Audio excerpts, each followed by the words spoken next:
This is Ari Koretsky, and welcome to Jews You Should Know, introducing the broader community to interesting and inspiring Jewish men and women making a difference in our world. Some are already famous, some not yet so, but each is a Jew you should know.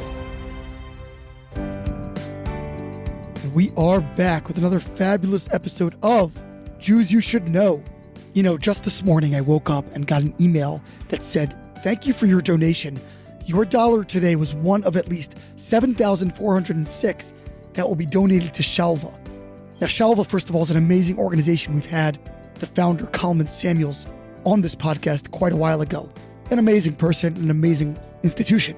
But the email I got was from dailygiving.org.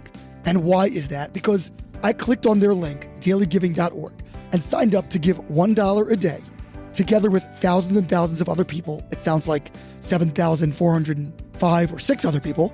And in so doing, I'm able to give to a great organization every single day with many, many other people. And the power of the unity, the feeling that I can wake up, especially during these 10 days of repentance, during the period between Rosh Hashanah and Yom Kippur when I'm recording this, is such a wonderful, uplifting feeling every single morning. And so I really encourage you, please take a look at dailygiving.org, pause the podcast even, go sign up, or multitask, do it while you're listening, dailygiving.org. Meanwhile, what a conversation I had with Mike Leven, and I speak about dailygiving.org, philanthropy. Mike Leven is an incredible Jewish philanthropist who both has done his own amazing work in that arena and also has been close to some of the greatest Jewish philanthropists of the 20th, 21st centuries. Bernie Marcus from the Home Depot, Sheldon Adelson, and others. He is in his own right a legend of the hospitality industry, working in the Sands Corporation and helping really build up Las Vegas as we know it today, and has done so much and recently launched the Jewish Futures Pledge, which is a lovely individual pledge aimed at helping young Jews and Jews of all ages really commit themselves to the Jewish future in various different ways. And I've been working with him in my other capacity as a Jewish outreach education professional, and I got to meet Mike live in Florida. Really just an exceptional person. Meanwhile, a reminder as always to follow us on social media at Jews You Should Know, spelled out fully on Instagram and Facebook. Jews You Should Know with the letter U on Twitter. Subscribe, follow wherever you may be listening. If you're on Apple, they now have a little plus sign in the upper right-hand corner. Click on that little plus sign to make sure you get all the episodes into your inbox. And please let your friends and family know to do so as well. Comments and questions to JewsYouShouldKnow at gmail.com. And now to my conversation with hospitality guru, philanthropist, and visionary, Mike Leven. We are here with Mike Leven, a longtime hospitality executive, a philanthropist, also a close confidant of many other leading philanthropists in the Jewish world, and the initiator, founder, and promoter of the Jewish Futures Pledge, all of which we'll hear about in our conversation. But first of all, good morning, Mike. How are you? Good morning, Rabbi. I'm fine. I'm a little tired after my trip to New York. It's the first trip to New York I've had since February of 2020. And I used to do this all the time, but getting up at 4 a.m. Yesterday to come into the city and not sleeping very well last night. So I'm a little tired this morning. So if you hear it in my voice, you'll have to correct it with your audio skills. There you go. You sound great. No detectable fatigue there. So let's take it from the top. Mike, you know, you've lived a very, very full and rich life. And I heard quite a bit about some of your more recent exploits when we met in Florida a couple weeks ago. But where did it all begin? Where were you raised, and what was your childhood like? I grew up in Boston in the Mattapan section, which was part of the Roxbury, Dorchester, Mattapan section with 86,000 other Jews, about 6 synagogues, 4 kosher butchers, and whatever. It was like a shtetl here in the United States. It lasted till 1968, from the late 1800s, late 19th century. And then it disappeared as Jews moved out around the city. I grew up in an apartment, a 3-story apartment building with my grandparents, my maternal grandparents. My grandfather was named Frank Goldberg. My grandmother was Ida. And my mother and father and myself. I'm an only child. and some cousins or relatives who came and stayed in the sunroom when they didn't have a place to stay, or some relative who needed some help. The bottom floor of 3 stories we lived in under the name Goldberg. The middle story was Silverberg, and the upstairs was Greenberg. So we had 3 mountains. Greenberg was the landlord, so he had the biggest thing. It was a walk up. It's still there, the building. I pulled it up on Google, and it's been redone outside, and had a big sale sign on it when I looked at it a couple of years ago. And I grew up, and I went to Hebrew school, and my grandfather was the vice president of a little modern Orthodox shul called Beth Israel. I went to the Beth Hillel Temple, which was conservative, with my parents. But I used to carry my grandmother's books on the high holidays. Everybody walked at that time to the shul, of course. And I used to carry her Sidurim to the little shul. My father fought in World War II. He was in the Battle of the Bulge in the infantry. He went in when he was 35 years old. And of course, the efficient government put him right on the front lines. He managed to survive, which was amazing. But I grew up, my grandfather was with me for 2.5 years as my father. I learned much from him in that environment. We grew up, we had no refrigerator. We had an ice box outside. People delivered ice to us. We didn't have a washing machine or a dryer, and didn't have a television until 1948. I used to, in 1949, I guess, 48, I used to walk across the street to the gas station to watch Milton Berle on a Tuesday night. And the playgrounds were all around. And my father used to play baseball with me in a little piece of land we had next door to the building, to the apartment. I went to high school, grammar school, high school in Boston, college in Greater Boston, graduate school at Boston University. By that time, we'd moved to Brookline, along with all the Jews had moved out by 1968. We moved out after I left high school in 1955. It was a very, on the high holidays, the whole shtetl was closed. People walked around, the stores were closed. It was a very, I guess, Eastern European environment. And that's what I grew up in. It was all about family and meeting other relatives who had moved out, going to their houses. My parents never owned a house. My mother had never been on an airplane. Father was a traveling salesman. My mother was a secretary. She didn't work, of course, after I was born.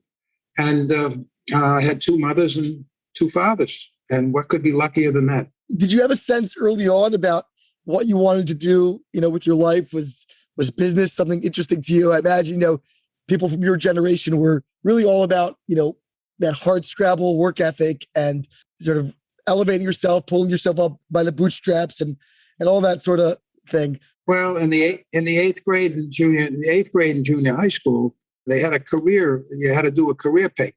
I mean, you think about that today. You think that 8th grade, middle school kids are being asked to write something about their career. My junior high school was filled. There was 90% Jewish in the junior high school.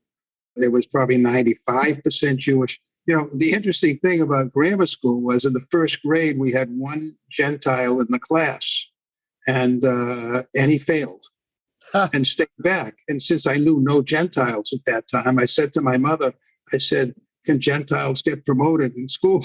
That's the way it was. It was so incredibly Jewish. But at any rate, in junior high school, I read a book written by Samuel Leibowitz, Judge Leibowitz, a Jewish man who was the judge at the Scottsboro boys' trial in Alabama. Black kids who were accused of allegedly of raping a white girl. And it really impressed me what he did. And then I decided I want to be a lawyer. And so I told my parents I wanted to be a lawyer. Only 1 member of my mother's family had been to college, and no member of my father's family was a college graduate. So when I went to Tufts after high school, I went to a magnet high school, a great high school, Boston Latin School, which is still a great high school, public, of course. I went to Tufts and I studied political science, and I minored in theater arts, which was and I guess I minored in athletics at the same time, which was a very odd experience that anybody who was an athlete was involved with the theater. What did you play? I played everything. I made the fraternity all-star team in football and basketball, and I played varsity lacrosse for Tufts. But I did everything. I also acted and directed for the theater, wrote for the newspaper. I was a sports editor for the newspaper, and I also did the public address systems at the home football games, and also did the Tufts radio station away football games, play-by-play broadcast. Oh my gosh! Do you remember who was the best player on the Tufts football team? Well, we had a guy named George Kirker who became a pro tackle for Tufts football team. Normie Wright and David Wells were the two backs. They were the best backs in the league that we played in, which was a small conference. Basketball team wasn't very good. I played freshman basketball. Then I decided to play fraternity basketball. And I was president of API, which they called Master, which is kind of a terrible name. But I was master of API and very active on the campus. And my major in political science. I applied to law school, and I got into all 5 law schools that I applied to. But University of Chicago offered me a scholarship, full tuition and room and board scholarship. So I went there for 3 months, and then I quit and decided I didn't want to be a lawyer. Wow. Came home, went to graduate school at Boston University to get a master's in communications and public relations, and got engaged to my present wife, we got married in May of 1961. We're married 60 years, May 29th, this past May 29th.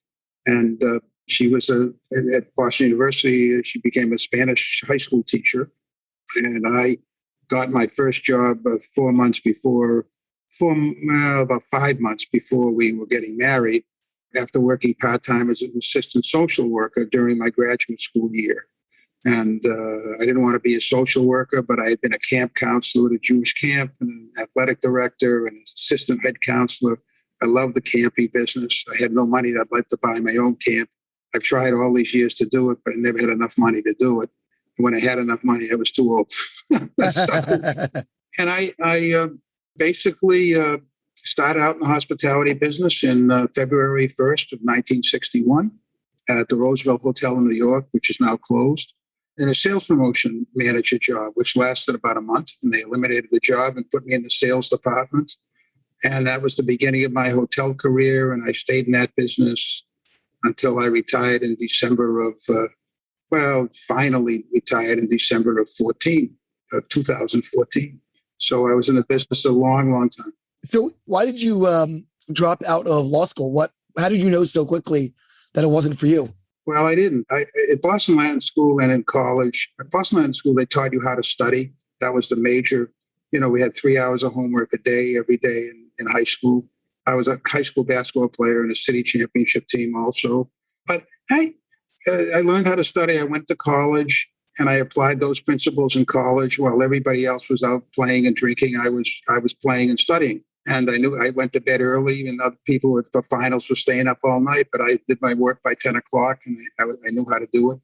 I took the right courses, and I went to law school. I had good grades, and I put the same principles in when I got to law school in Chicago and studied. There were 5 courses in the first trimester, and 4 courses I did very well.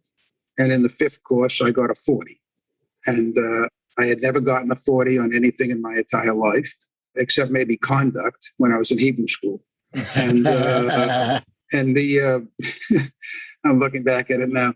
And the mark I got was in contracts, which is not a really esoteric thing. And I didn't have any idea why.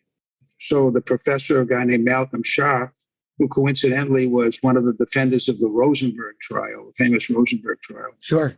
And wrote the contracts book. We were using his book. And he said if anybody had a question on the grade, they could come and see him and talk to him, which is common stuff today. But in those days, you didn't talk to people in authority about what questions you had. I'd never talked to a teacher about a mark in any school. I'd never talked to anybody about any authority. Never talked to a policeman. I never talked to any authority figures. So I decided to go see him. So I went to see him, and he said to me, "Why are you here?" And I said, "Well, I got a 40 in an exam. I'd never gotten a 40. He said, "Well, Mr. Leven, I've read your paper and you don't understand it at all. And you'll never understand it." Wow. So I got very upset and I left. And I sold my books at the bookstore, and I got into my car. Prior to getting into my car, the dean called me because my roommate called the dean to tell him I was leaving. And so I went to see the dean. I told the dean the story. The dean begged me to stay. He said, everything will be okay. Don't worry. Just finish the first year. But I was too stubborn and too insulted. And I got into my little 1959 Volkswagen, and I drove 19 hours home. I wrote a letter to my parents and stuck it in the mailbox. I figured they'd get it before I got there, saying I was leaving. And I drove 19 hours. I remember I had to sing to myself to stay up because it was a long ride from Chicago at that time.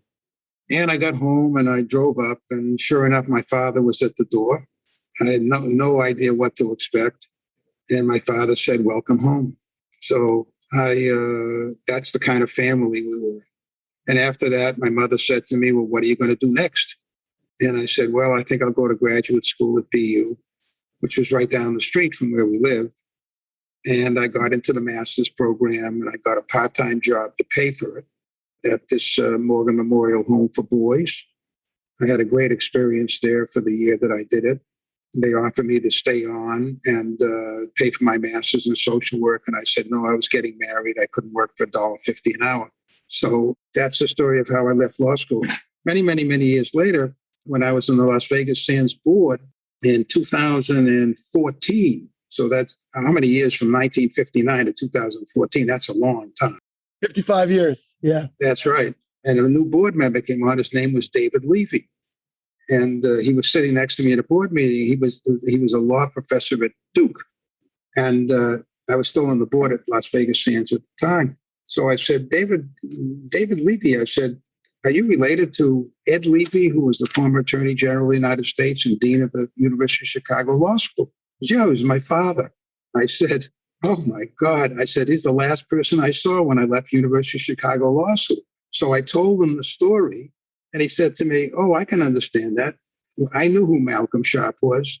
He did that to everybody. So, I mean, that's an amazing story. And anyway. What's amazing about it to me is that you see the power of one comment that a person could make. Could change somebody's entire life, of course. Yeah. Yeah, you can change a person's life dramatically with one thing. And when you're in a position of authority, it taught me also that the way you treat people is so important in terms of their livelihood as a boss, for example, or as a peer. Anything you can do can absolutely impact someone, whether it's an adult or a child. I think it was a great learning experience. I do in some ways, actually, Rabbi. I do regret that I didn't finish the first year. I think if I said, and I think in my book that I wrote, I recovered from a lot of adversity along the way. And I should have recovered from that adversity, although I have no regrets about not being a lawyer. But it was, imagine going to see your father and mother in those days. And my in-laws, my father-in-law, we were engaged at the time, said to my wife, well, he's not going to law school. What's he going to do? My parents never reacted that way because, it was kind of a shanda, so to speak, that you walk out of on a full scholarship, of course. So I think about it a lot. And if I had it to do over again, I think I probably would have finished the first year and said, listen, I'll do better in Mr. Sharp's class and I'll show him that I know what I'm talking about. Yeah. But I didn't. I was young and perhaps immature, but it was a good lesson. So where did you go from there? You went into, you started working in hospitality. Why hospitality? And what did that, what did that look like early on? Well, I tried to get a job in advertising and public relations because I had written for a newspaper and I liked the advertising environment from what I'd seen and heard about. And I sent out 100 resumes to advertising agencies and whatever because they had 2 training programs, one for media buying and one for management training. And I was told the only programs I could get into was media buying, not management training, because they didn't put Jews in there. This was 1960, the end of 1960. That was my first experience like that. So I didn't want to be in media buying. I didn't see myself as a mathematician or anything like that. I wanted to be in management. And I learned that from my camping experience and also from my API experience. I liked management. And even in my theater experience when I was a director, I liked managing other people, leading other people. So I was getting married in May of 61 and I'm getting out in January of 61. I needed the job and I couldn't get one in PR either because they wanted somebody that had written for a newspaper. I wrote for Tufts Weekly, but that was not good enough. So I couldn't get in. So I didn't know what I was going to do. And then I went to Boston University's placement office. and they had a job as a sales promotion manager at the Hotel Roosevelt, New York. And it was $495 a month and lunch. And I didn't know anything about hotels. I'd only stayed in one in my life. We were motel people. So I decided to take it because Andrea was from New Jersey, and, so it was easy. Her family was there. And I took the job. And then that job lasted a month, and then they threw me into the sales department, which I didn't want to do because my father was a traveling salesman, and I had 2 degrees and all that other stuff. I said, gee whiz, I ought to be doing something better than that. But it was the greatest experience I ever had because I never lost my sales capability. And I think part of if anything has influenced my success, it's the ability to not only sell myself, but the ability to teach others how to sell and help them sell and manage that way. And so it was a great experience. I stayed in sales for a number of years and then went into operations because I wanted to make the decisions to help the salesman do his thing. So that's what happened. So those are the early days. Where were you working? All in New York or New Jersey or? Well, I started in New York City. I stayed in New York City till 63. In 63, I got a job for Sonesta selling all their hotels around the country and outside the country. In 1963, I got promoted into that. And then in 65, I moved back to Boston to be director. I wanted to go into operations. They put me into director of sales and catering at a hotel in Boston. And shortly thereafter, they sold the hotel and they moved me back to 64. I went to Boston at the end of 64. And I was managing salespeople, which is what I really wanted to do. And then they sent me back to New York again to be at the Plaza Hotel, the famous Plaza Hotel, as director of sales and marketing. And I did that for a couple of years. And then I got transferred to Nassau in the Bahamas, because I also wanted to get back into operations. And I became resident manager of a hotel in Nassau. And I did that with my wife and 2 young children, one who was born in 66, and the other was born in 68. So I had 2 little kids in the Bahamas. I did that for a couple of years. And then we went back to New Jersey. You don't want to hear all the details of everything else. And that was the career track I was on, and eventually got to a point a number of years later where I stayed in operations and used my sales and marketing skills and then learned all the other skills I had to learn to manage the other departments. And eventually became president of a company that was based in Chicago. I got the job for a few months, and then the owners decided to sell the company off, the asset by asset. So I got a job in 1985 as president of Days Inn in Atlanta. And we were in Chicago at that time. And that was the first big presidency that I had in 1985. All throughout this time, what was your relationship to the Jewish community? Were you starting to become active in different Jewish causes already? Were you maintaining your affiliation with YMHA and things like that? What was that connection like during this phase? Well, that's an interesting question because the answer to that was that I didn't really have any resources. I belonged to a synagogue or temple all through my marriage, all through my children's situation, except when I was in the Bahamas. We couldn't find one. But, and my kids were, bar mitzvah and things like that and all that. But I was never solicited by the Federation. I was never brought into any community. I didn't do anything from the time I was actually graduated college till 1985 when I became president of Days Inn. And then 3 months after I was there in Atlanta, the lay head of the Federation called me. I didn't know who he was, actually. My secretary came in one day and said, there's a man by the name of Stephen Seelig III on the phone, would like to come and see you.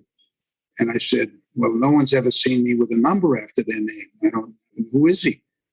Well, apparently he's involved with the Federation. And until they got that job at 48 years old. So there was a gap in my Jewish world from the time I left summer camp, basically, other than being a member of a temple. There was nothing else I did Jewishly at all until that. And Steve Seelig solicited me. He said, you got to give me a gift of $5,000. I said, oh my God, that's enormous. He said, no, in 2 years, you'll make it 15. And so they put me in a young leadership group. And from The only thing I'd done Jewishly was by accident, because in 1971, I went to Israel on a consulting mission for a semester in a hotel in Eilat. But that was as close as it ever got. So from that time on, from the days in time on, I've been involved very much in the Jewish community.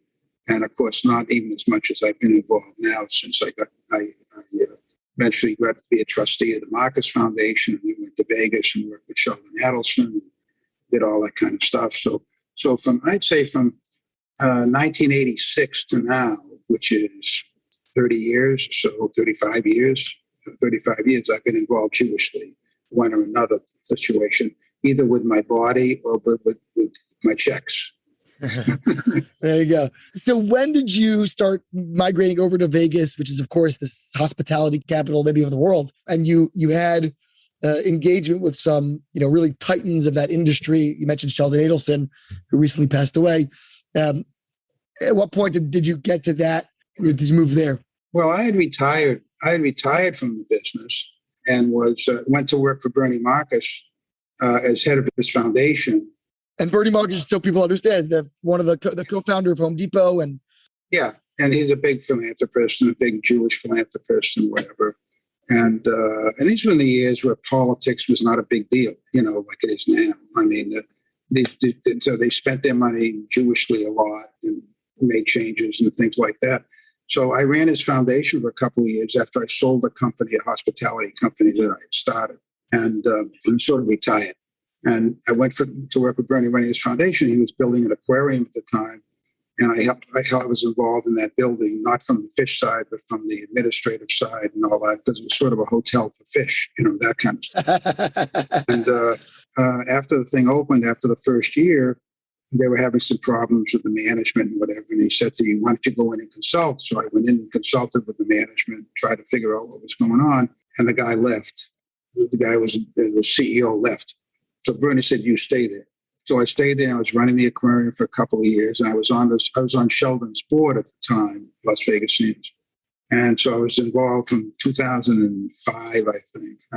That's a long story how I got there, but it was through some friends of his, and I had met him a couple of times, and he wanted a hotel person to be, because he was going public, and he wanted to have, that kind of stuff. So that's how I ended up being on his board. And then in 2008, when the crisis hit, Las Vegas Sands had lots of problems, and Sheldon was changing his president, and he said for me to go find one. He thought I knew everybody in the business. I said, well, I don't know everybody in the business. And I was at that time 71 years old. And I said, well, let's use a search firm. He said, no, you just do it yourself. So I became a search firm. I found a couple of candidates. He couldn't make a deal with either one. And then in January of 2009, he offered me the job. And I didn't want to do it. I was too comfortable doing what I was doing. But my wife said, you're bored, you should take the job. And Bernie said he'd negotiate the thing for me. And because I always made lousy negotiations for myself. And so I had these two titans that I was working with.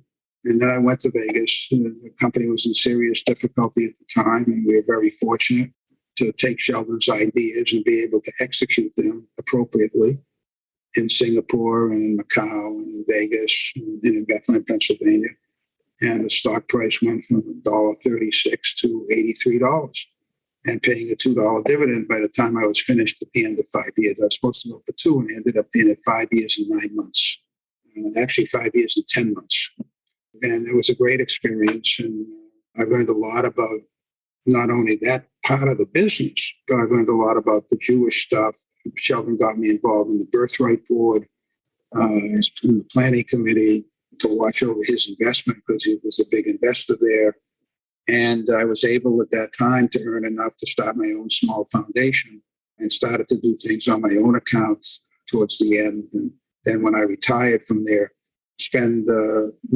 my work time is doing philanthropic work since the end of 2014 to now. So, I wanted to ask you about, your proximity to Sheldon Adelson, and obviously kind of a lightning rod, because as you mentioned, the world has become so political and so polarized. And so, there are people that have a difficult time, seeing past that and looking at the philanthropic work. But that being said, I mean, Sheldon Adelson was a massive philanthropist and just passed away very recently. What did you learn kind of about Jewish philanthropy and about the Jewish world being in that orbit?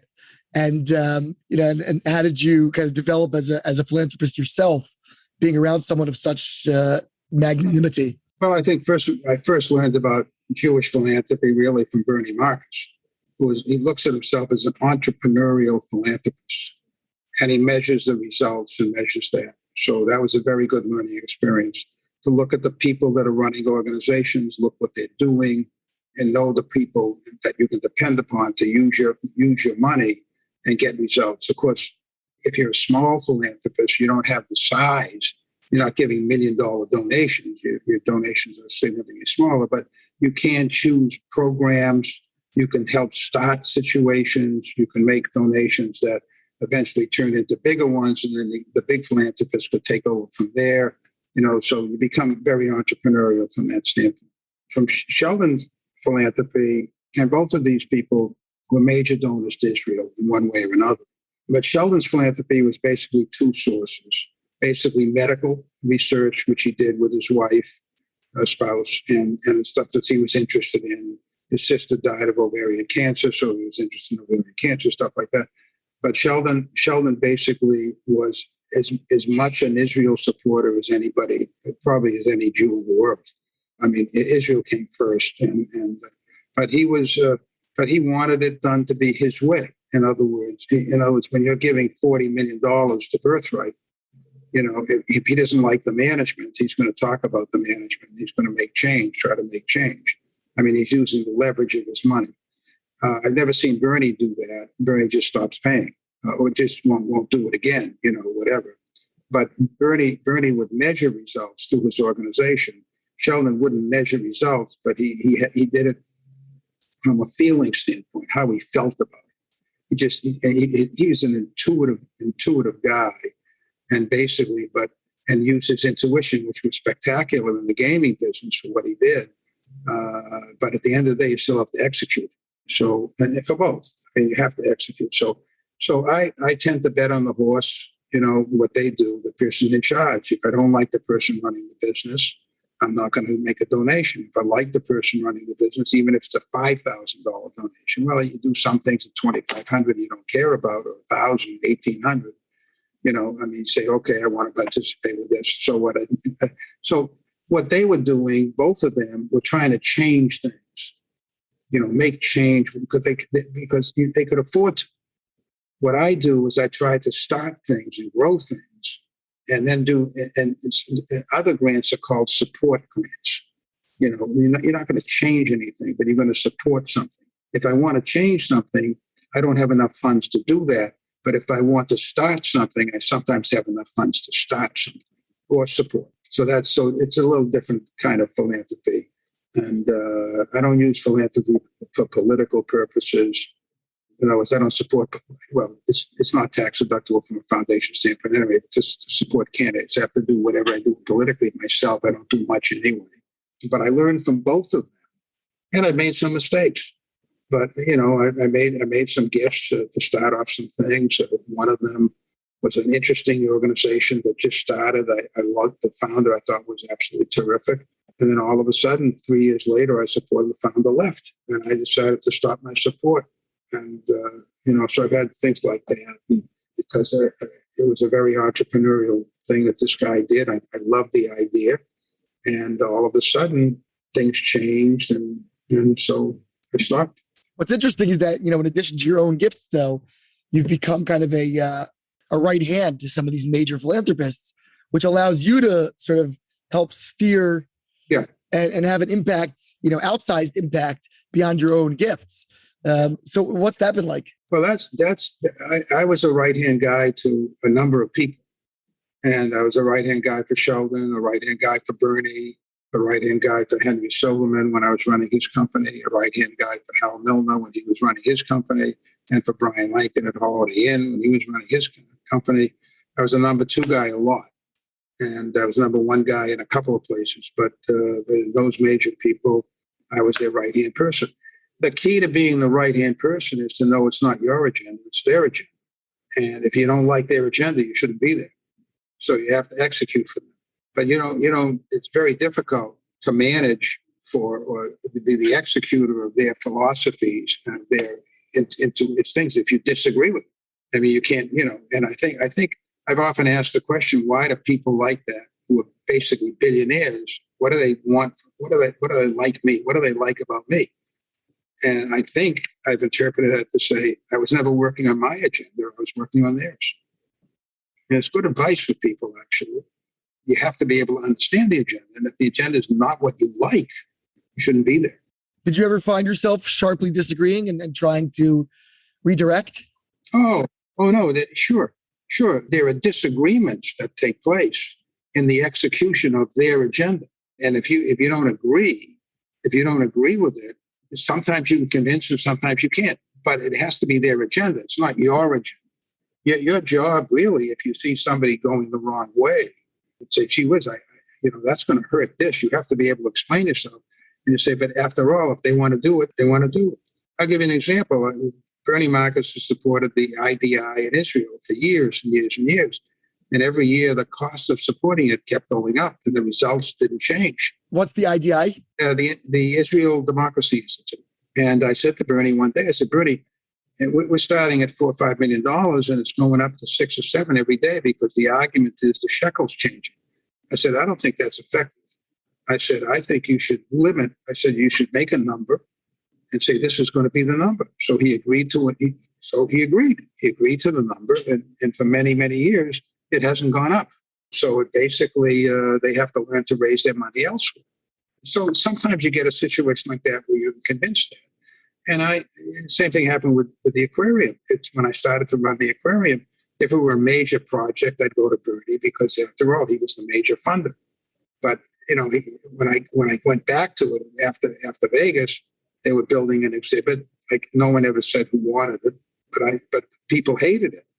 And I went to Bernie and said, I'm not going to do this exhibit. I'm going to change it to something else. And he agreed. So, I think when you build a relationship with someone who's above you in the line, you do have the responsibility to disagree, but you ought to have a rationale for the disagreement. And sometimes they'll listen to you and sometimes they won't. And sometimes you'll disagree with them and you have to execute accordingly. Requires some humility, it sounds like. I mean, you'll have that in your own organization, the people that you work for. I mean, the one thing that you have to take away is that no one's right with everything. There is nobody that's right all the time, even though there are some people that think they are right all the time. They're not right all the time. And if you build a relationship and trust with the people above you, then you could have that discussion, but you may not always win. If somebody, example, I can give you an example with Bernie, or an example with Sheldon, an example, they want to fire somebody, and you don't want to fire that person. You can try to talk them out of it and the reasons why, and you may lose. But at the end, if you lose, you lose. And I say, if you lose all the time, you shouldn't be there. But you do have the responsibility to elevate a concern about a decision that you may disagree with. But you also have to be big enough to be able to accept that there's somebody that may know something better than you.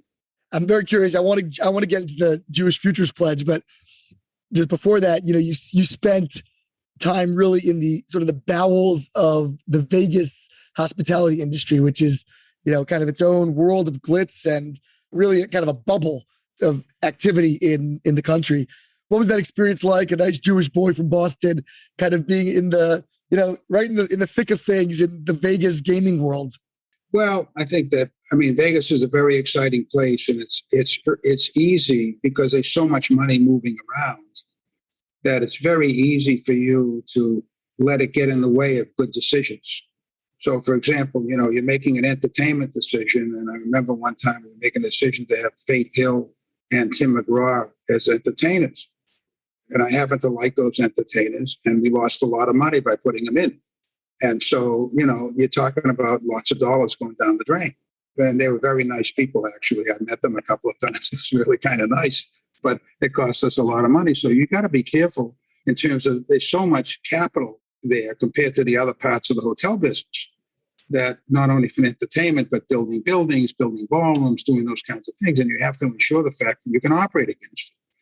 And volumes are very important in Vegas. Activity is very important in Vegas. And you got to manage it. And the amount of, we were dealing in Vegas with 6,600 employees and 7,000 hotel rooms in the complex between the Venetian and Palazzo. I mean, it's like a city. So you have to have the right governance, and you have to have the right people running it day to day, and you have to manage it. And, it's very complex. And I had people doing that. I mean, you didn't get, in Vegas, you're kind of far from the playing field. But I made it my business to meet the people and stay with the people and understand it and whatever. And the other thing about Vegas is that people in Vegas get paid a lot of money, much more money than people in other parts of the hospitality industry, because there's so much money, they get paid a lot. So it was kind of like coaching an NBA team versus coaching a college team. And so the players are different. They're more spoiled, they're wealthier, and just like the basketball players.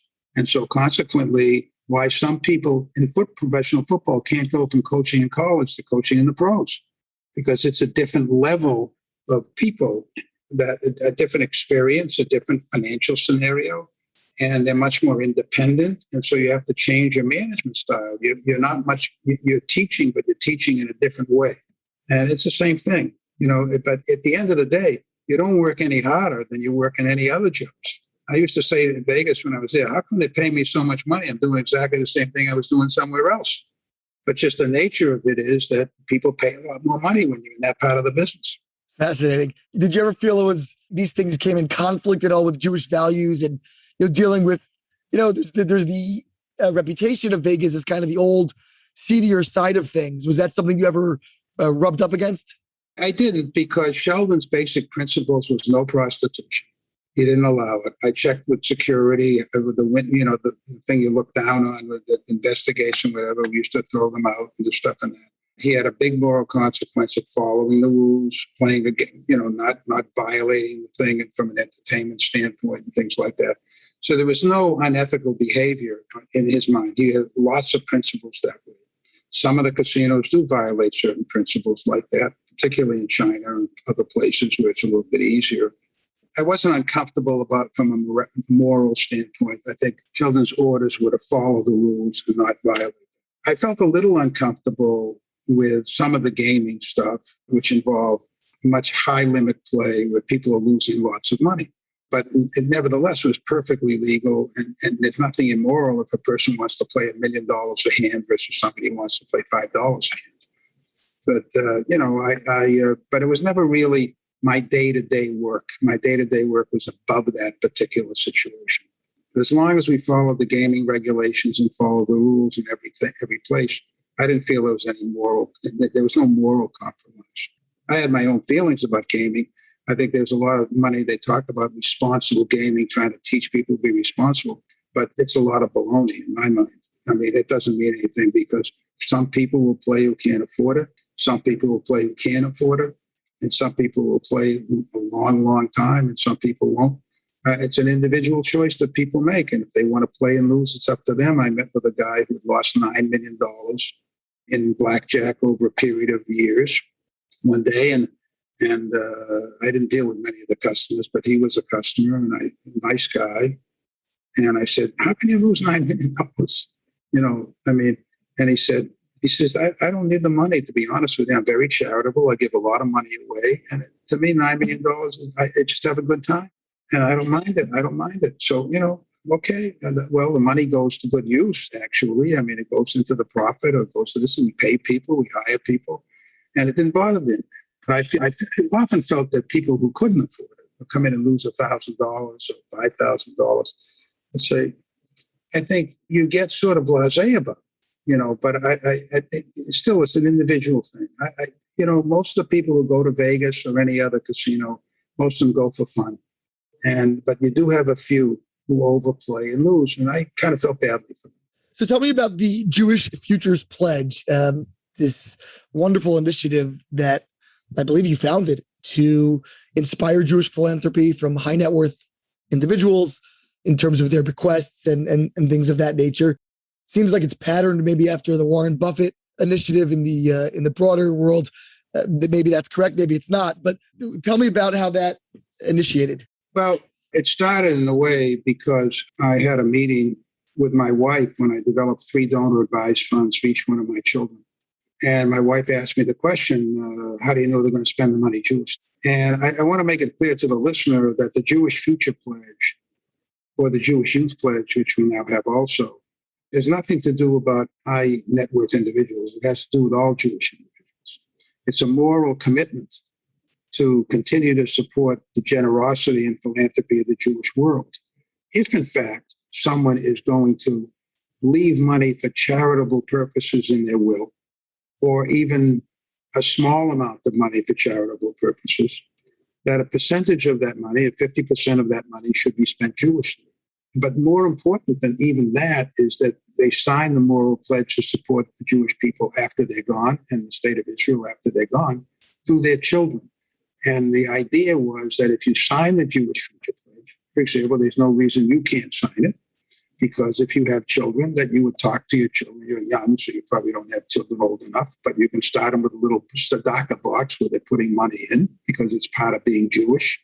And so I think that now we're originally we started with the high net worth, but now we've decided to work much harder on all Jews, because we want to make sure that the history of giving, the history of sharing with others, going back to Maimonides and before that, is that anybody who's either leaving something or whatever to generate the conversation with their children at Rosh Hashanah or at Passover or Hanukkah, at the Seder table, Pesach, and things like that, is to talk about this and say to your children, I've signed this Jewish Future Pledge, and I'm going to leave something in my will that's going to be charitable, and you have to do 50% Jewish.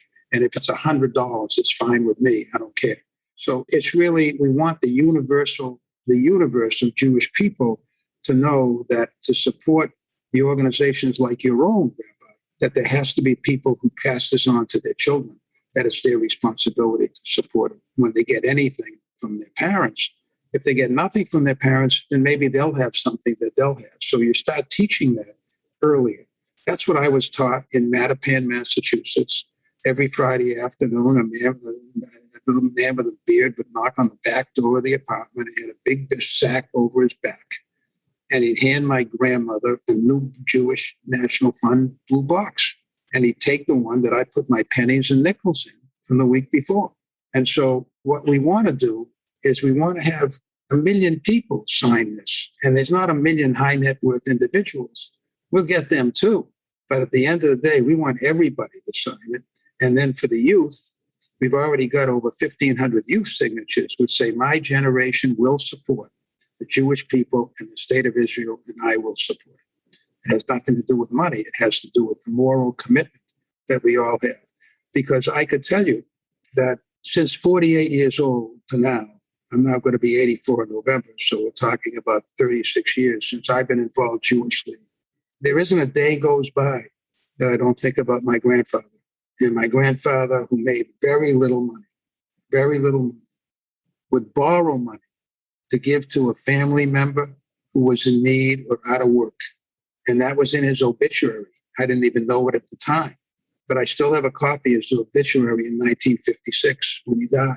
That was written by the family newspaper on a mimeograph machine. And it talks about my grandfather in terms of his generosity, even when he didn't have it. And I know when I think about the accolades that I get for what I do with what I have, go back to him and what I learned as a kid. Didn't realize it until I get old enough to really understand it. And I think we owe that. We owe that so that we owe the past, but we must be concerned about the future. It's our responsibility to teach others coming after us to ensure the fact that there's support. I'm not a big one with all the anti-Semitic programs that people are offering and all this kind of stuff. I think we have to talk about our future and share our future and not be worried about not teaching all of the past problems and the pogroms and all the rest of the stuff, but what we have accomplished. Noah Tisby just wrote a book about Israel, and you probably know about it. Israel, the most misunderstood. You only have to read the last chapter when she writes what Israel has done in this world with 9 million people in it, what they have accomplished in health, in water, in science, and with neighbors with guns at their throat since 1947, what they've done, and see how proud you can be to ensure the fact that they will survive and the Jewish community will survive with them. What inspired you to start this? Did you look around and feel like, not enough people were giving Jewishly? Yeah. I mean, I think there's 11% of Jewish charity goes to Jewish causes. And that's okay. It's a lot of money. It's about $6.5 billion every year. But I'm not worried about my generation. My generation's doing it.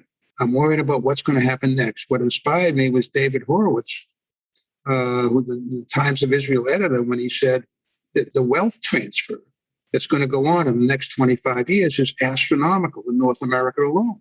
And what's going to happen to the money that's passed on to the next generation?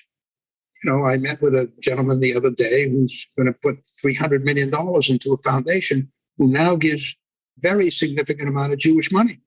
And this $300 million is going to go into the foundation. And I was trying to convince him to please make sure that what you're doing today is on the bylaws of that foundation so that they will continue that.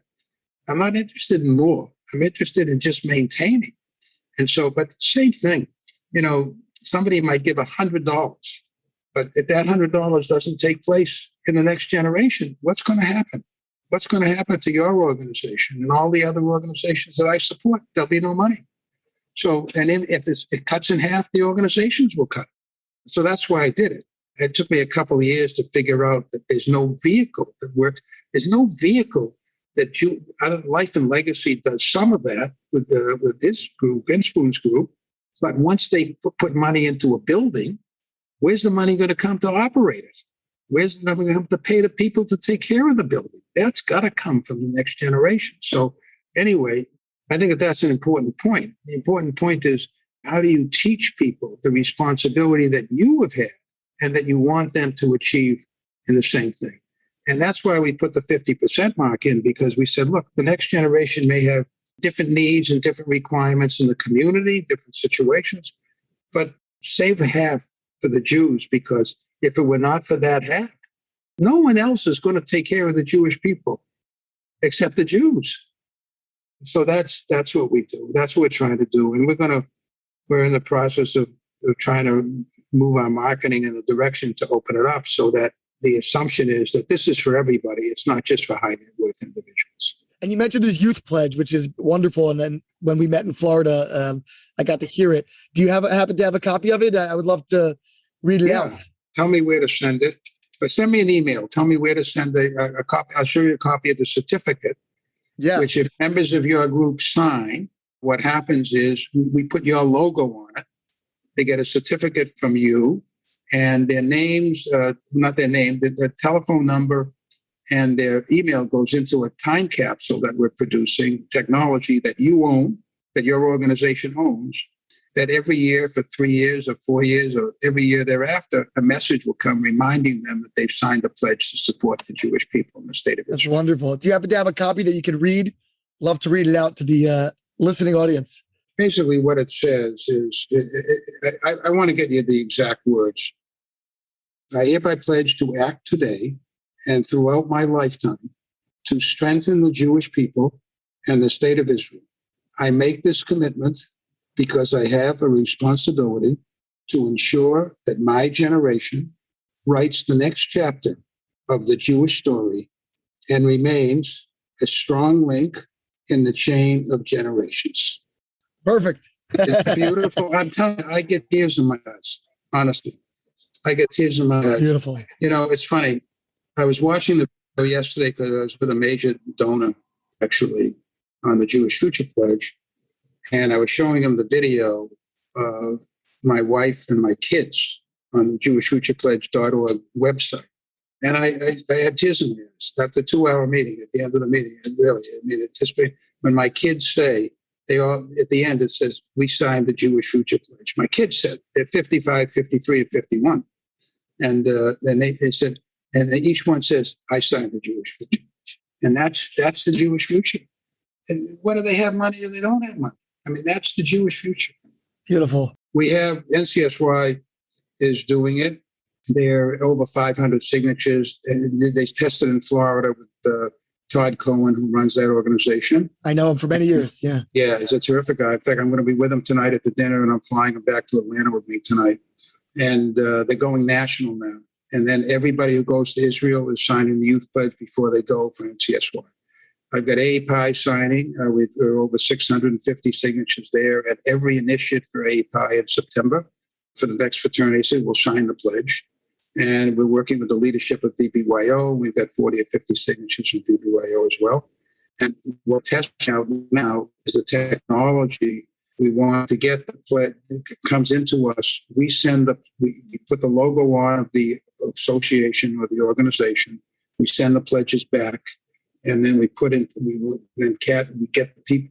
We don't even need the names. We just get the addresses and all that kind of stuff in, so they can go into the time capsule. Eventually, we get the time capsule to go in automatically to get into the CRM.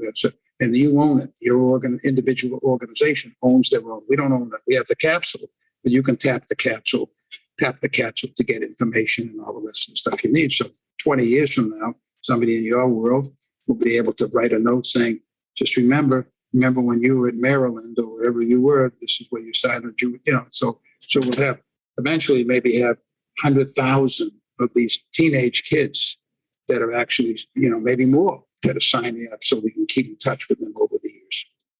So we want to touch everybody. And in their case, it doesn't have to be financial. In the other case, it doesn't have to be high net worth. And that's what we want to talk about. In closing, Mike, you recently came out with a book. Tell us about the book and, what precipitated it and what's it called and what's it about? Okay. I wrote a book for my grandchildren and their children to have, which is my life story. But it's a twofold book. It has at the end of every chapter, life's lessons learned. So it could be used from a business standpoint as well. The title is Can't Do It Yourself. And the whole theme about it is it's about the people that help to make you successful as opposed to yourself. So you hear my life story, which you heard a little bit tonight in more detail. And there are various stories that are very positive and various stories about mistakes and various stories about this and that. But at the end of the day, you can't do it yourself. And that's what the message is. It's on Amazon. And there is an ebook also. We were talking about doing an oral book, but I never gotten that thing out yet. I don't think anybody's going to listen unless they're driving a long ways. And it talks about my background, and it ends with talk about the philanthropy that I do now. And it has lots of stories about Las Vegas and about Bernie Marcus and the other jobs and one thing and another. It talks about a variety of anti-Semitic situations that I confronted. It talked about the work I've done in the Asian American community, where I started a whole association with 12 members of the Indian community, which is now 19,000 members. And unfortunately, in the book, there's not a lot about the aquarium, where we had a very diverse group of people. In fact, three of my four senior people were African Americans. So, it does really, I think, reflect me, the person, what my ethics are. And I think in some ways it's very Jewish. You can't do it alone, I think, on multiple levels. First of all, in terms of your own life profile, you've been around so many other wonderful, luminaries, and you've, seen firsthand, you've lived firsthand how collaboration is such a vital ingredient to a successful life. But at the same time, I was going to say you can't do it alone. From a Jewish perspective, we also think about, the divine assistance that we need to be successful and how God is there with us. We really can't do it alone. Well, I think the you can't do it yourself is actually what the name of the book is. The thing about this is that in the Jewish world, there will always be a diversity of opinion.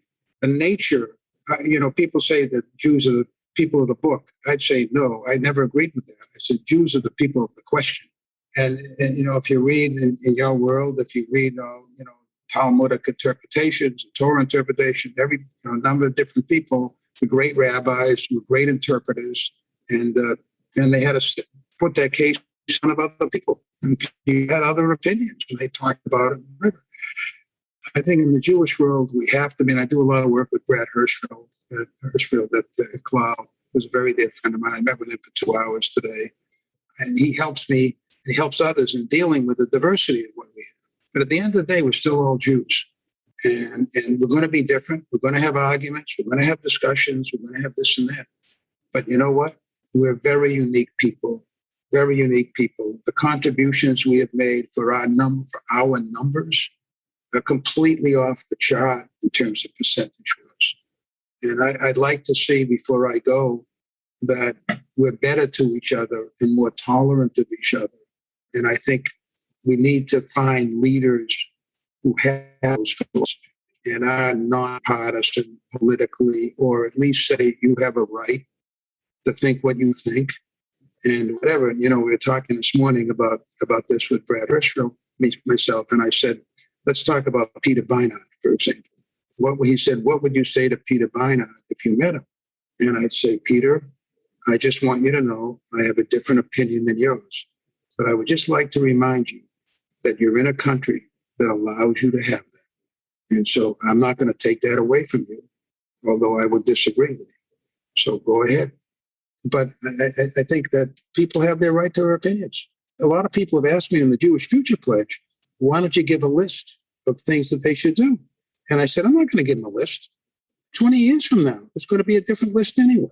You know, so let the children make the decision as to what's right and wrong. They'll be adults. They'll be able to make their own choices.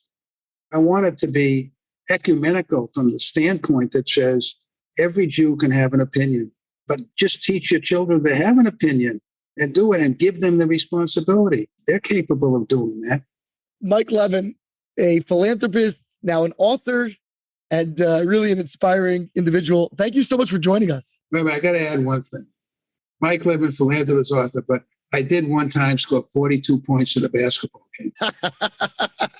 I would love to play you anytime. We can go next time I'm in Florida. We can play a little No, I can't do one-on-one. it. I think now you mostly play golf nowadays. From what Well, I got to tell you, I got a 9.7 index, so I'm doing okay at 83 years old. So we're doing all right.